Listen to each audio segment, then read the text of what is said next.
All right, just making sure that picture and sound are coming in on both sides. How's everybody doing? Please just comment below that you can see the welcome slide and hear my voice. I hear playback on both sides. Fridays are a little crazy, first Friday of the month, because I do a dual broadcast. I normally do these 5 times a month for members, but on the first Friday of the month, I broadcast also on my Facebook page that is open to the public. So go ahead and comment below, say where you're tuning in from if you have any questions. These are always open forum. Occasionally I have a prepared training. Usually it's the first Friday of the month call that I do training. And today we're going to be talking about Facebook jail. So if you're new to this setup here, or new to How 22 Social broadcasts live events on Facebook, there is a comment refresh that happens about every 2 minutes. I timed it. So you have 2 options. When you're going to comment below, check on the box there on the left side. That will actually turn the auto refresh off and will pause comment stream. So you won't see anything coming back through until you turn it back on. But if you don't think it's going to take you more than 2 minutes, then just click over on the right side. The minute you hit refresh now, you know your 2 minutes has just started, and so it won't cut out on you in the middle of your typing. And I think that's an easier option, just because you don't have to remember to uncheck or check a box again. So up to you, right side, left side, but it's kind of helpful so that you don't get cut out there. So if you're new here to this setup and the video's coming back a little blurry, if the slides are blurry, just hover over to the little gear icon you see there towards the bottom right of the video feed, the little little cog wheel there. And then your settings are probably just set to auto to protect your system from working too hard. So you'll just need to force it to something higher than auto. Click where it says quality and change the auto setting to the highest that you can. So if you have HD as your highest setting and you click on that, you'll notice that it will convert to HD and a little bit better picture quality will come through. So just an option for you. Just a reminder, our next call is on Tuesday, the 14th. That is the second Tuesday of the month. And the third Wednesday of the month happens to be the following day. So we have 2 back-to-backs. We'll have a week off. 13th and the 14th, we'll have 2 back-to-back calls. So our regular schedule is first and third Wednesday, second and fourth Tuesday, and the first Friday of the month. So, and there's different times. The Wednesday calls are 11 a.m. The Tuesday calls are at noon. And then the first Friday of the month is 1 p.m. But that's our regular schedule. We do 5 of these a month. So if you're watching as a guest and you kind of, like this format and you want to learn more, or you want to have unlimited access to the replays, then you can consider joining OBSA. I don't have a big old spiel on OBSA because I have the planned training today. So I only have just this one slide here. But I just wanted to kind of let you know, if you're new to the OBSA, is the Online Business Success Academy. And I launched this last summer under a different name. We are rebranding. But basically, I've been doing a bunch of online courses. I launched my first course in 2013. Then my second course was the visibility course. And that one actually was one of my best-selling courses, most popular. But everything was separate. And when I got to introducing additional courses and doing these type of support calls, everything was its own thing. And I thought it'd be a lot easier if we had it as one whole package. So the membership is basically you get access to all my courses, unlimited access to everything as a member, including the Facebook group and the support calls and all that, because the courses themselves do not come with that. So for individually, you can purchase, for example, a foundation for $99. You'll have lifetime access to the content, but there's no Facebook group, there's no live Q&As, none of that.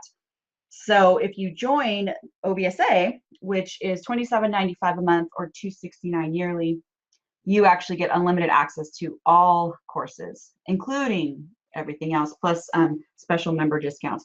So just to let you guys know, you have some time to think about this, but this membership includes basically everything in the center there without having to pay like the one-time fees.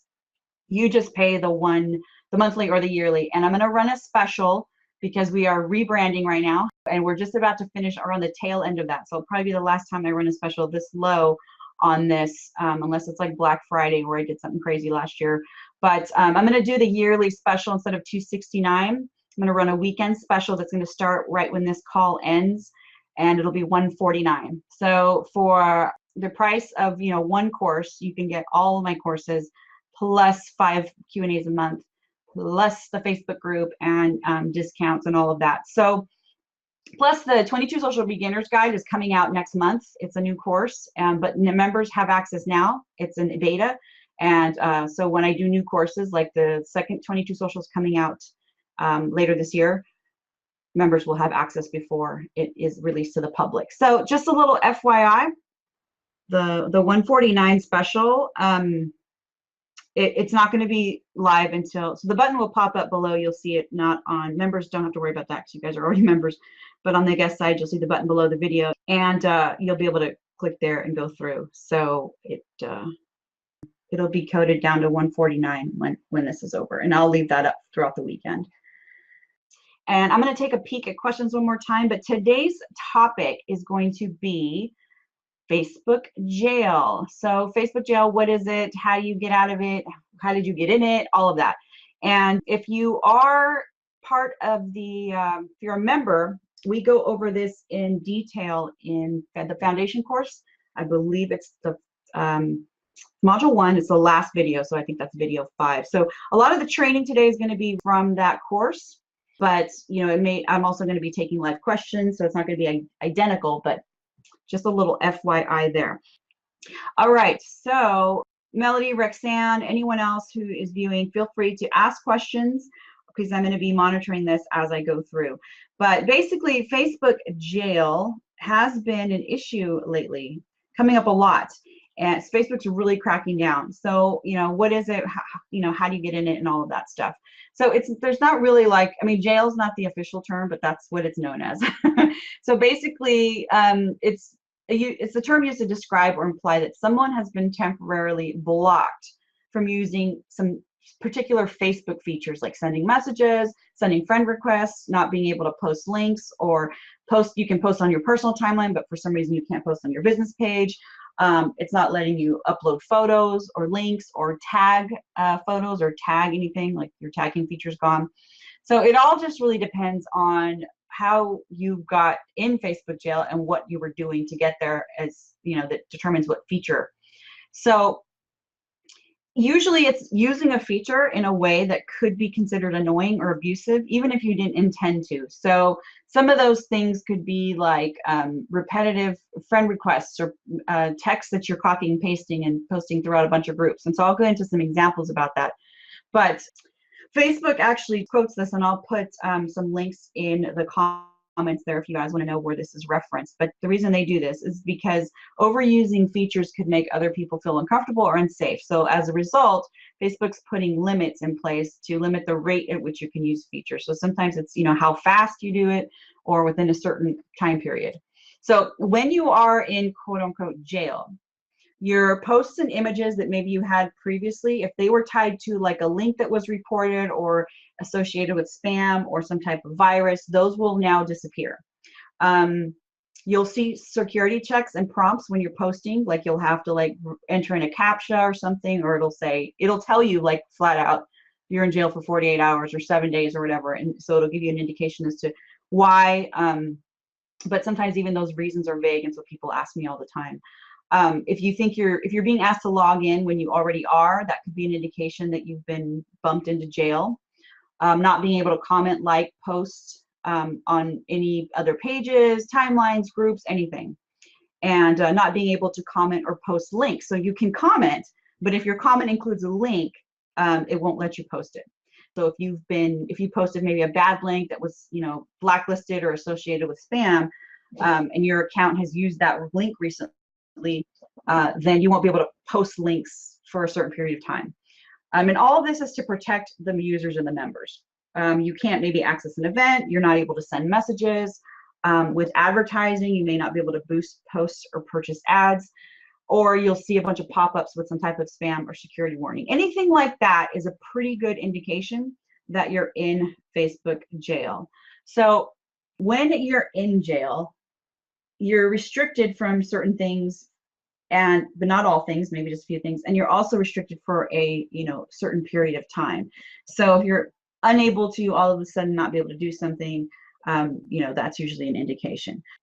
All right, so these are some of the examples of what you would see, and they're all different. So you'll see like you're blocked from sending friend requests for 30 days. Or it'll tell you how far you are. So the next time you send a request, like 5 days later, it'll say, you're still got 28 days left to go. So it'll tell you, depending on, they're all different. And so these are actually screenshots that I've had people send me when they're in Facebook jail, because I want to have examples for, trainings like this. But the thing to remember is that it's temporary. So this is different than your account actually being closed and not being able to get in. Facebook jail doesn't mean that they've taken away your account. If you've done something that is against terms, violated the terms, like maybe you have 2 accounts or a fake account, they'll just shut it down without warning. That's it, and you can't get it back.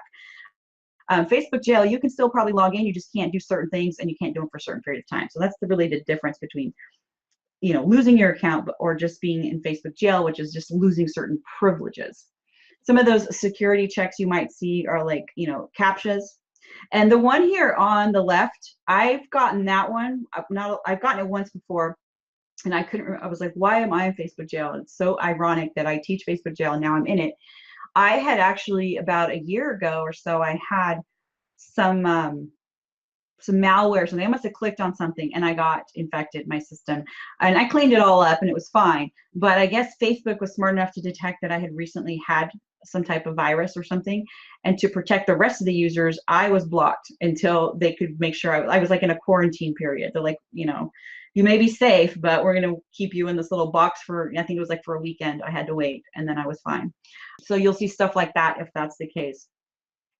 So some of the triggers that would cause you to be in Facebook jail would be tagging people in pictures that they're not in, which is actually against the rules. But it also annoys people, so they could say, I'm being tagged in a picture, or if they report the picture because you tag them, that could be an indication. Now, it doesn't mean that one instance will do it, but maybe you tagged a bunch of people, or this is not your first offense, that could then trigger that. This is a big one, and this is one that affects a lot of people in the direct selling industry, is repetitive text copy, so the actual words that you copy and paste in messages or in group posts. So if you, like your upline tells you, here's, especially if you're doing Facebook parties and groups, which is against Facebook terms as well, you post in like a template, or you're using one of those like scheduling apps that lets you, select like party templates and things like that. Even though maybe you change like the name of the hostess, but for the majority, the rest of the text is the same. And then your downline says, hey, use this for your parties. And then like that person's whole team is using them. If one person gets reported or considered, put in Facebook jail, everyone else who was using that same block of text or very similar text will also be put in jail. And this happened recently to a bunch of, I think it was Scentsy, because I have several clients who are in Scentsy, and they found out what it was that caused Facebook jail. It was actually an image that a bunch of people had shared.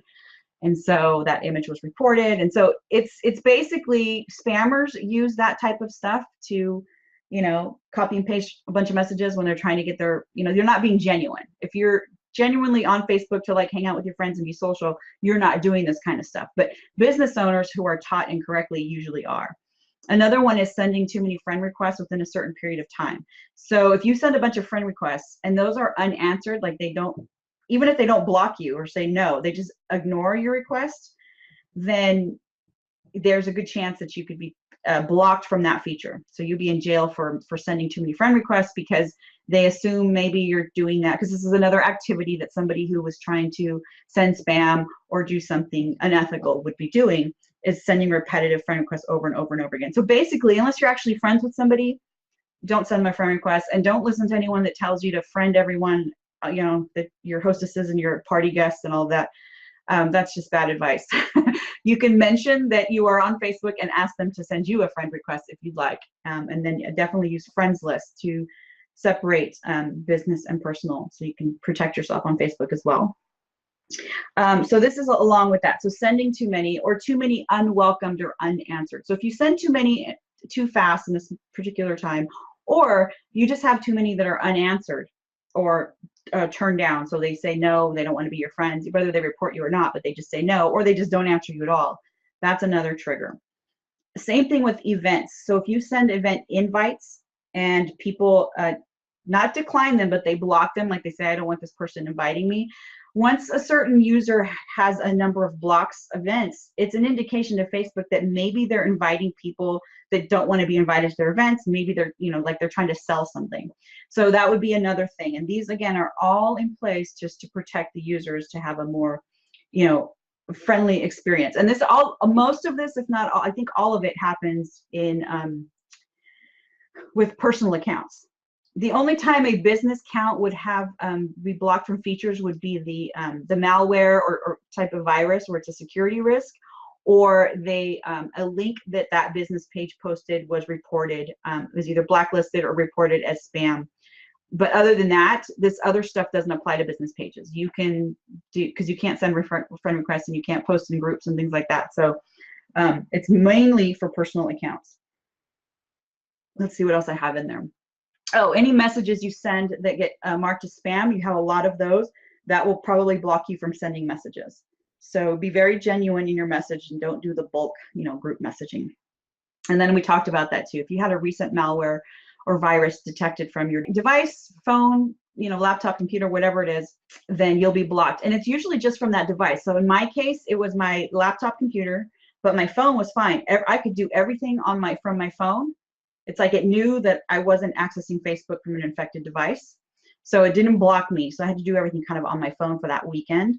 But I couldn't from my laptop, the one that had the virus, it wouldn't let me access Facebook features. So again, just trying to protect us.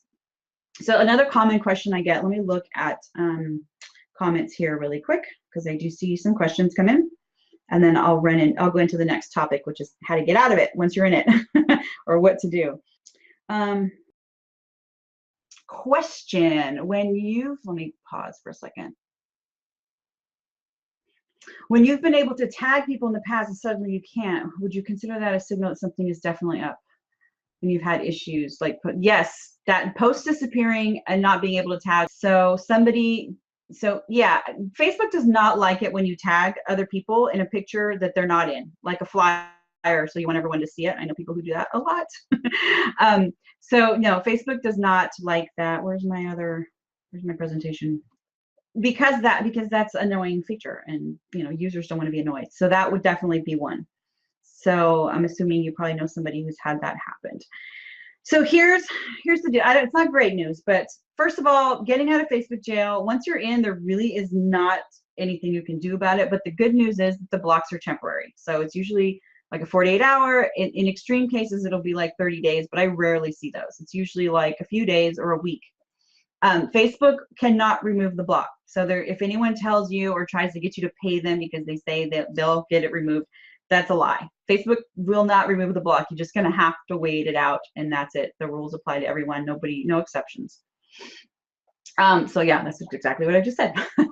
Now, if you have been in Facebook jail before, and then you are in Facebook jail again for the same thing, you may have your account disabled permanently. I don't know that would apply to, like, if it was a virus or something that's not your fault, but if you took an action that caused you to get blocked from features, and then you were in Facebook jail, you had to wait it out, now you're back, and then you do those again, you could actually have your whole account taken out permanently.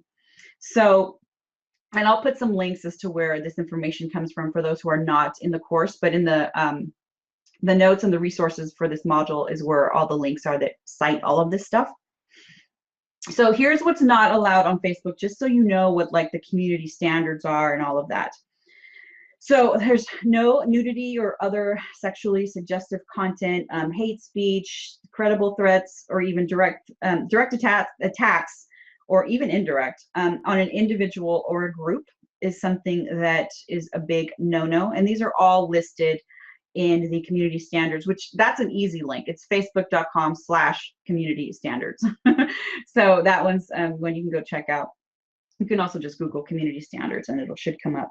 But any content that contains self-harm or like excessive violence, Graphic violence, fake or imposter profiles are also a big one. And of course, spam, but bullying, harassment, anything like that that is harmful or is going against what is in the best interest of the users is definitely a no-no. Now, let me stop here on the fake or imposter accounts, because a lot of people, we actually had this incident, a mutual friend of ours, Melody, right? Today we were talking about this, but this has also happened to people I know. That's why I was able to answer your questions about it or your post about it. Facebook only allows you to have one profile, and it has to be your actual name, first name, last name. So you can't have like a, you know, made up name or a business name. And usually what people will try to do is create a business name and use a profile as a business so that they don't have to, you know, be friends with their potential customers or whatever, or the people that they want to market to. So they create a separate Facebook profile. You don't need to do that. You can actually use friends lists, and I had a whole training on that back in January. I'll probably revisit that. If not next month, maybe we'll do it on the, it's after April, maybe the May training. I'll do a revamp of that, because that's actually one of my most popular on how to keep your personal and private, you know, personal and business separate.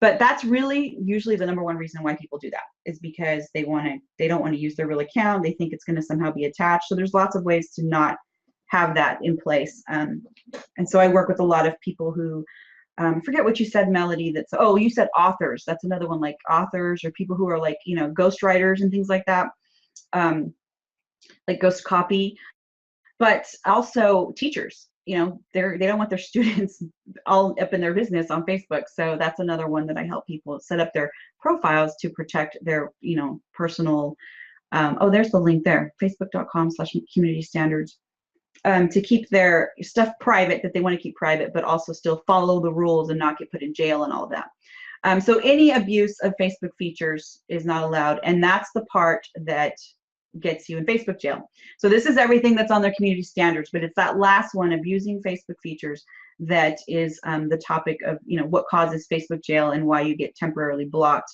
But you could be removed at any time. I mean, everybody agreed to these when they signed up for an account. Whether you read it or not is on you, but go to the community standards and make sure that you agree with all that so you don't have your account terminated. Here's what could have your account terminated. Continued prohibited behavior after receiving a warning or multiple warnings. So you get a warning, your account hasn't been terminated, they say, hey, you can't do this, you go, okay, but then you do it again, they probably won't give you a second chance. Unsolicited contact with others for the purpose of harassment, advertising, promoting, dating, or other inappropriate content. So if you send someone a Facebook message or add them to an event or a group where you, it's unsolicited and you're either harassing them, advertising to them, doing some type of promoting of, you know, some commercial promoting or dating, trying to, you know, get their attention or anything inappropriate like that, and they report you for that, because when you report someone, you have all these options of what you can report, that could definitely get your account terminated. Using a fake name. So if you are using a name that's not your actual name, and you know, people go, well, how would Facebook know that? Facebook doesn't know that. I mean, sometimes it's obvious, like, you know, Fancy Day Car Wash or something, right? But you can't make that your name on Facebook. It has to be a business page. But if someone else thinks maybe they got in trouble on Facebook for doing it, and then they see that you're doing it, they may just be angry and report you, and because they think you're doing it because they know that's not your name, or they think that's not your name. So, you know, Facebook will ask you to show identification. They'll have you send your ID if you need to prove that maybe you do have a name that sounds like it's not a real name, but it really is. You know, and then you can have your account reinstated, but it's rare and it's not easy to do. If you impersonate a person or an entity or any other misrepresentation of identity, so like you could be like couples try to put their names together and create one account. You can't even set up accounts for like your pets. So doing like for your dog or your cat, that's actually in the terms. So there's a link there. I'll post this in the comments as well, so you guys have it. Members, you have it in the resources, but you'll be able to get that as well. I'll put it in the call notes too for members, because we do a follow-up call notes after every call, and you'll see that. But if it's not following the terms, you will get your account terminated. So another part of this is people go, okay, well, who is in charge of who puts people in jail and how do you get caught, how do you not get caught, is there a Facebook police? So no, there is no Facebook police that I know of. Maybe there is, but I don't think there is. You get reported by other users. So like I was explaining, somebody who, maybe they got in trouble and now they see that how does this person have an account if I didn't have to, I had to follow the rules. Usually it's like maybe a competitor, somebody who's in the same business as you and they're following the rules, but you're not, and they want to put you out. Sometimes it's just mean people. Could be a disgruntled customer, somebody who, maybe they asked for a refund and they were out of your refund policy and so they couldn't get it and they were mad at you. They found that you did something that was against the rules and so they reported you. I mean, you don't know, you'll never know who reported you. Facebook won't tell you. Sometimes it's accidental or unintentional. Like the person didn't mean to, like they don't know, if they're not really educated on how Facebook works and they just want to hide, or they want to, they think that, I know a lot of people, especially who are not real familiar with how Facebook works, maybe you have some older family members that think that everything they see in their newsfeed is what everyone else can see, that's their friend. And so if they see something that's, maybe profane to them or some political post, they're in their mind, they're thinking, oh my God, it's on my wall, which really isn't, it's your newsfeed, but they think it's on their, like, their timeline and all of their friends and family. And so they're embarrassed. And so they go click, hide, report, spam, because they want to remove it. That could maybe accidentally get you in trouble. So there's lots of reasons, but usually it's always somebody reporting you, whether it's intentional or accidental. And it could just be, they don't just understand how it works. So there are lots of ways to report. And I'll just give a couple examples because I could spend all day doing this. But in the cover photo of someone's profile, if you wanted to report their profile for, maybe they were conducting business or, using a fake name or spamming or anything, in the cover photo, look for the 3 little dots in the bottom right-hand corner. It's a little ellipsis. And you can click there and you'll have the option to report the account to Facebook. And when you click on report, you'll actually have different options. So Facebook's actually going to ask the person reporting more questions about why they're reporting. And then depending on the answer, there are sometimes more questions. So that's one way to do it. You can also report a post. So in your newsfeed, if you're just scrolling through and you see a post that offends you or is doing something is against the rules, or you want to report for whatever reason it is. And I've talked about this in other trainings where you can tell Facebook, what you want to see more of and less of, and do you want to hide posts from a certain person or just unfollow them, or maybe not so much the person, but the page that they're sharing their posts from or something like that. This is really good for like politics and religion and things like that. But among those options is also the option to report the post. So if you see a post in your newsfeed that you want to report, just hover over the little drop down in the corner where you have these options and select report post. And just like in the cover photo, here you'll also be presented with more options on what it is you want to report. Another reporting option is reporting a message. So through Messenger, if you get a message that is either spam or in any way goes against the community standards or you feel needs to be reported, there's an option there under the settings menu where you can report spam or abuse. So there are lots of ways to do this. This is just a handful of options that users have to make a report to Facebook. So let's look at reporting a message. Here are some of the options that you'll have when you report a message. And like I said, the options and the pop-ups are different depending on what you report. So for this example, we're going to go through what someone would see if they were reporting a message. When you click on report, Facebook will ask you more questions like, okay, well, what is it? Why do you want to report them? What's going on? So depending on what you choose here, you can say, different reasons. And these are all in line with those community standards I was talking about. They want to know, well, what is it that's going against our standards that we need to be aware of? Not only can messages, posts, and profiles be reported, but someone can report a post on your timeline. Someone can report individual photos and individual videos. Messages we talked about. You can report an entire page. So if a page is doing something, unethical, they can report that. You can report groups. You can report an advertisement that you see that you think is going against standards. You can report an event, posts inside the event, people inside the event, but the actual entire event itself. And then like polls, questions, comments, all these other features that we have you know, there are kind of new features coming out as far as how you can do your status posts. All of those things have the option to be reported. So when you report something on Facebook, you can actually go to the report a problem or report an account, and it'll tell you like what is it that you want to report. And so there's all these different options that you can choose from. Again, all in line with what the community standards are, you know, abuse, bullying, fake accounts, something like that, right? Or you think your account is hacked. So those are all different.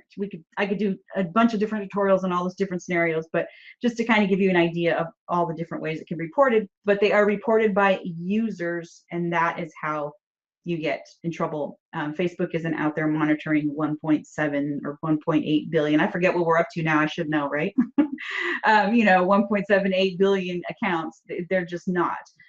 You'll get caught because someone will bring it to their attention. So a few more tips before we wrap this up, and then I'll look at questions, is reports are anonymous. I mentioned this earlier, but so if you report somebody, Facebook's not going to tell them who reported them. Even if they ask, they won't tell them. And it'll tell you there when you report, this will be anonymous. Facebook won't say who you are. Not everything that gets reported gets removed or blocked. So if you have reported somebody for something, they'll investigate, and if they don't think it's, you know, violating anything, they'll just say, sorry, we looked at it, and they close out, you know, the report, that we're not going to do anything. So just because you reported it doesn't mean someone's going to get their account shut down or they'll be put in Facebook jail. And if you report repetitively, so if you have somebody who's out to get you and you're like, oh God, this person, what if they just keep reporting me so much that I get blocked? Repetitive reports are not going to increase your chances of getting put in jail or having your account shut down. Only if what they're actually reporting is true. So if they report you for something that you're not breaking the rules, it doesn't matter if they report you a dozen times, that's not going to increase your chances or make it worse for you. As long as you're not breaking the rules, you're fine. Another important thing to know is that reports can be made by non-users. You do not have to have a Facebook account to report somebody. So that's a big one that a lot of people don't realize. You know, you think, oh, well, that one person who I know would probably, you know, report me doesn't even have Facebook, so I'm good. Nope. You can be reported by a non-Facebook user. And now if you do get reported, you get shut down, you can submit an appeal. If that has happened to anyone, let me know, and I'll send you some links on where you can get that information. For members, it'll be in our call notes. It's also in the resources for module 1 of the foundation course. Now, when you go to facebook.com/support, you will find a support inbox, and this is where you can report things, find out updates on things you have reported, you know, and go back and forth from the help team at Facebook. So check that out if you haven't yet. And let's see, what do we have here? Oh, these are just my recaps on how to avoid it, how to avoid getting put in jail, and how to avoid getting reported, even if you don't make it all the way to jail, but you don't want to be reported. Make sure you read those terms and policies you agreed to when you signed up. Create only one account. Don't create multiple accounts. You have to use your real name and picture. Don't try to impersonate someone else, because that is one of the things you can get reported for. Don't tag people in pictures that they are not in or without their permission, because you know, sometimes I may not want all of your, if you tag me in a picture, not only do all my friends see it, but all your friends see it, and I may not have wanted that to be the case. So you can actually turn tagging off if you'd like, or at least turn on notifications. I do that because I do a lot of work on Facebook, and you know, I'm trying to really keep my personal stuff private while I'm exposing my business. Do not send friend requests to people you don't know. And I actually have some advice on how you can actually, if you've done that, how to, what's the word I'm looking for? Correct that, but that's not, I think it starts with an R. How to, you know, make it better. I forget what the word is. My goodness, I'm getting old.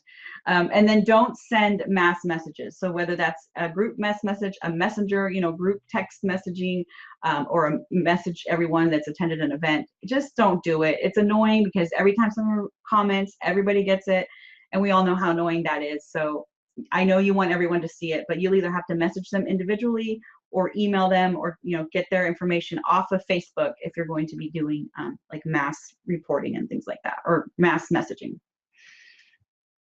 Send a message before friending. So if you're going to friend somebody who may not know who you are and may not accept your request, you might want to send them a message for, hey, so and so, it's me, we met from this, and is it okay if I send you a friend request? And then don't go marketing to them right after you send it. Just be genuine, because that's going to get you in trouble. If you do all that and then send them a message and then say, hey, check out my, you know, boot camp or whatever it is you're doing, your 20-day cleanse, you know, that could be annoying, and they might just report you for being a marketer, using your personal account for marketing. So just, you can consider following instead of friending. You can follow people if you'd like, if you don't, without having to send a friend request.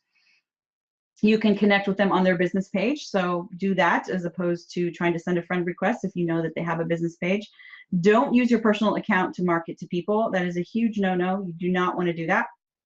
And here's the one I'm going to show you. You can cancel friend requests that you've sent to people you don't know, whether you had the intention to market or not. So if you've sent friend requests out to people because maybe, you know, someone told you to do that so that you can, because you think they're in your target market and you want to connect with them business wise, but you use your personal account to do that and they haven't responded yet, I'll show you how you can cancel those. In the top of your newsfeed, and again, this might be a little outdated because the layout has changed. So, you know, let me know if you guys try this and it doesn't work. I'll check it after we're done. I should have checked it before, but it should be pretty similar. Up where you have the little icon for friends, and even the blue Facebook bar has changed since I've recorded this last training, or took these screenshots. But you know, the little where you get a friend request. Click on that, and when you hit delete request, when you have a friend request, it'll tell you that the person won't be notified. Now, if somebody does this on their end, somebody else, you send them a friend request and they delete it, this is the kind of thing where if you've sent like 30 friend requests in the last 2 days and 25 of those 30 were deleted, that could put you in Facebook jail. That's a really big indication that you're probably sending a bunch of messages to a bunch of people you don't know. Now, once they hit that, they can then further go to mark as spam. So whether they mark it as spam or just, you know, remove it, it still counts as an unwanted friend request. But marking it as spam does a little bit further damage. It really brings it to the attention. Well, Facebook will check it out and see, are you spamming? And then they may notice, oh, well, she's got like 70 other friend requests she sent out that were not responded to. Maybe they weren't marked as spam, but they weren't responded to. But this one report as spam drew its attention to all of the other ones. So that's one thing there.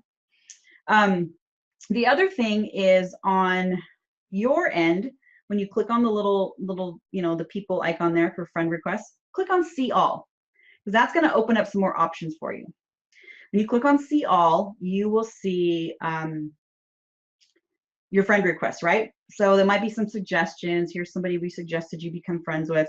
But then below that, you'll see respond to your, and in this screenshot, apparently I had 238 friend requests. These are people who asked me to be their friend that I haven't confirmed yet.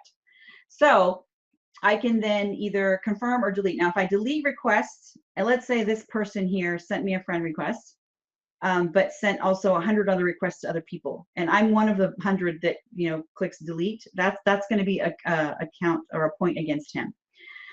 Right below that, do you see where it says under respond to your friend request, view sent request? If you click on that, you will actually see all the requests you've sent. So these are requests you've sent to other people that they have not yet answered. So what you can do is over on the, let's see, where it says friend request sent, if you click on that, you'll have some drop down options. And one of the options is cancel the request. So if you cancel the request, you'll get a little pop-up that says, are you sure? Yes, and you cancel it. You will then see the add friend. It'll pop up there where you can add them back instead of friend request sent. So like I said, we went over these before, so I'm not going to read through them all, but it's very important. At the bottom, I have it in bold. Think like a user and not a marketer. Think about how it feels on your end when you're using Facebook just to use Facebook. You're not using it for business. You're using it because you want to see pictures of your grandkids. You want to see funny videos. You just want to kind of scroll through the, you know, as a user, how they use it. They don't use Facebook the way marketers do it. And if you're going to market on Facebook, you need to definitely use your business page. So I know that was a little long-winded. I'm going to look at these questions.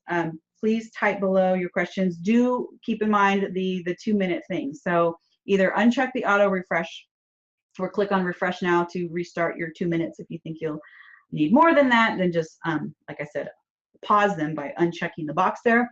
But yes, comment below with your questions. And if I need to pull up screen sharing, I will. Okay, we got that covered.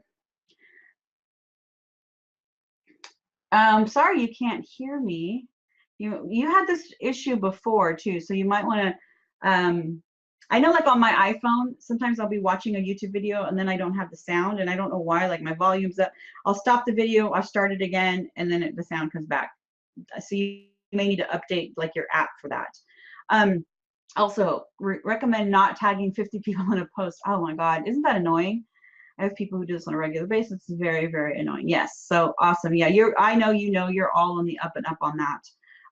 Teach them how to create lists, then share the post to your list instead. Have them change their notifications if they want to keep up with your post. Yes, so definitely the foundation and the visibility course, I go over all of that. Was actually a module from one of my courses that you just went through all the training there. But I do go over all of that for those who are curious. I go over how to set it all up so that you're protecting your privacy, but you're exposing your business at the same time and following the rules and making sure that the people who want to do business with you see your stuff, and the people who don't get annoyed by your stuff so they don't accidentally report you and you don't get in trouble. But yes, great comments. Thanks for adding to that. Is it ever okay to post about our business on our personal page? Yes, so it is okay. So you might see, let me see if I have, oh, see, look, the button popped up. There he is. See, I had it on a timer. So what I normally recommend is on your business page, you can make a post here, like the one I did reminding people about my free Q&A, and then hit share.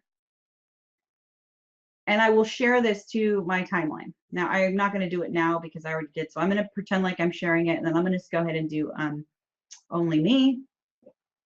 And hit post. So if I were to post this, I could say something about it, maybe say whatever I said before, join us, check us out, whatever. No one's going to see this because I made it only me. But then I can make it either public or friends or something like that. And then hit post. So the post was on my business page. That's where I made the business post. But then I came here and I shared it to, and then I just switched to timeline, right? So I'm gonna hit cancel. Now over on my timeline, I have this post here. Nobody sees it though because it's only me, but so I'm the only one that's seeing it, but I can show it to you because I set it up that way.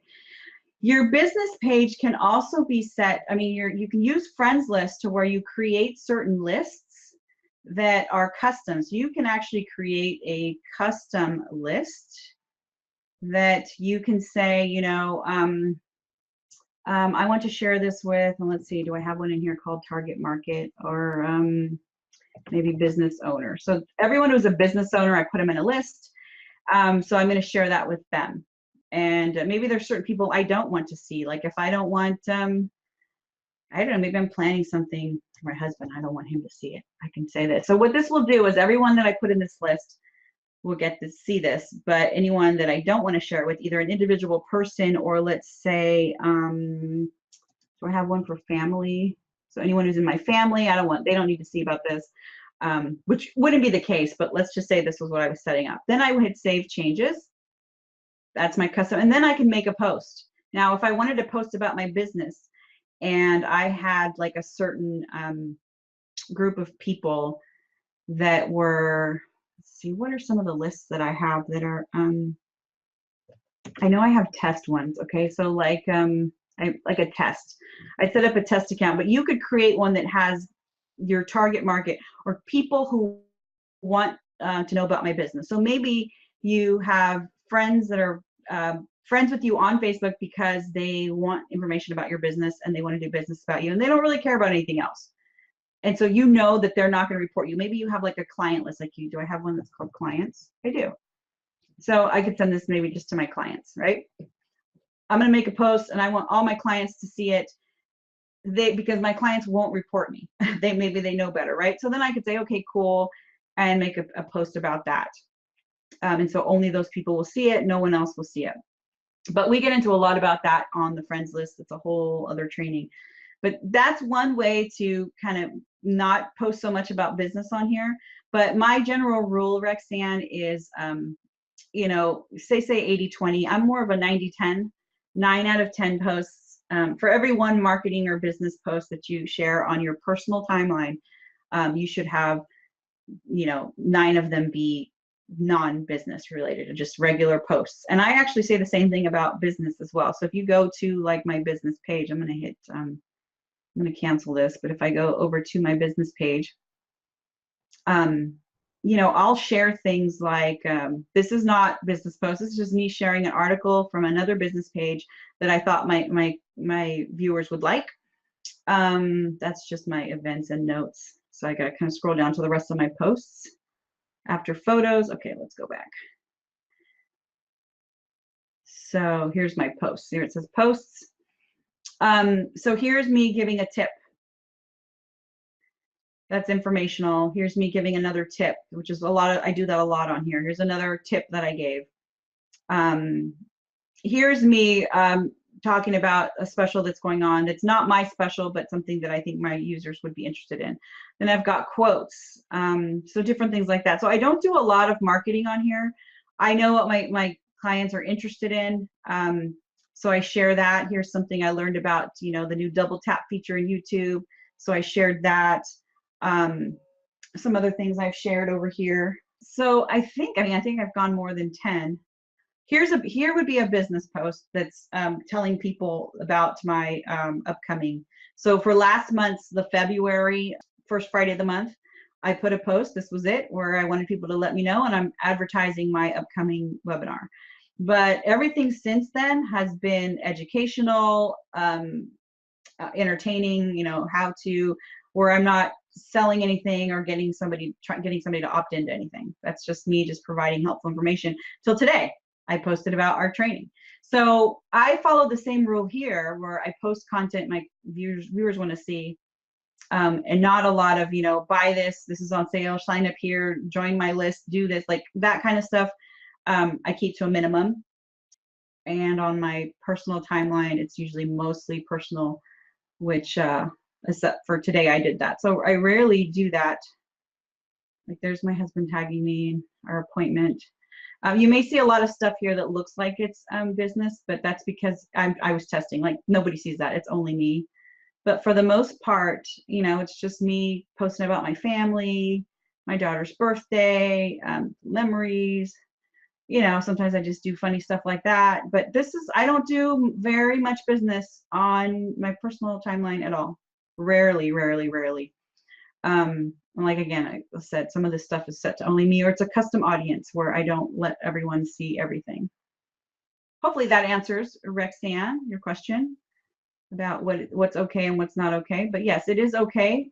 Definitely check out module, go to the foundation course, and I talk about exposing your business on Facebook, how to use your timeline and your business page together, like combining the two, and how to set up your settings on there to make it so the people who are interested in your business see what they need to see and get directed to where they need to go. And the people who are really just connecting on a personal level and don't want to have anything to do with your business, but you want them to see maybe a more personal side of you, then I show you how to set all that up. So let me know, like in our Facebook group, Rexanne, if you have questions about that. And I think that is really about it. So our next call is Tuesday, the 14th. It's the second Tuesday of the month. It's the 12 p.m. Pacific. That's our regular time. That is a member-only call. Guests, if you'd like to join us, click the button below. You can join for $149. That gives you a full year access. You get 5 calls a month for a whole year, plus access to all of the OBSA courses. So it's a pretty sweet deal. And that will expire midnight on Sunday. But just wanted to remind you guys that that's our call, and just thank you guys for being here. For those who were live, thank you so much for attending. For those who are watching the replay, thank you. All right, guys, thanks everyone, and I will see you on the next one. Take care. Bye-bye.